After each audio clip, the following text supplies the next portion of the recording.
Sa Visayas, lalo na sa Capiz at Antique, may isang nilalang na kinakatakutan hanggang ngayon. Tinatawag siyang Mandurugog. Isang uri ng aswang na sinasabing kumakain ng laman at sumisipsip ng dugo ng tao.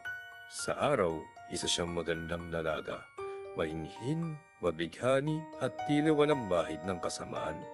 Ngunit sa pagsapit ng gabi, nagiging isang halimaw na ang kanyang anyo. Namumula ang mga mata, tumutubo ang tangin, at sa kanyang likod ay bumubuka ang malaking pakpak na parang paningkik. Ang Mandurugo ay kilalang umaakit na mga kalalakihan, lalo na ang mga babaero at mabubusok.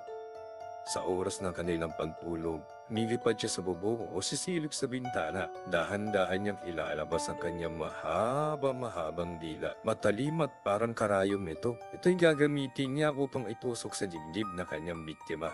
Mula doon ay sisipsipin niya ang dugo at takas hanggang sa ang lalaki ay manghina, pumayat at tuluyang mamatay na parang inubos lamang na sakit o namimiiwang sugat ng halimaw na ito.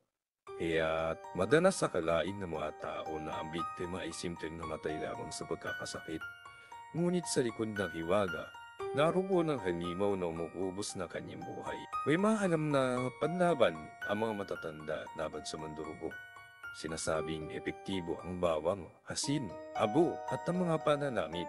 Ang mga sibat na kawayan na may bawang sa dulo, ang muntot ng pagi, ay ilan naman sa kilalang sandata laban sa kanya.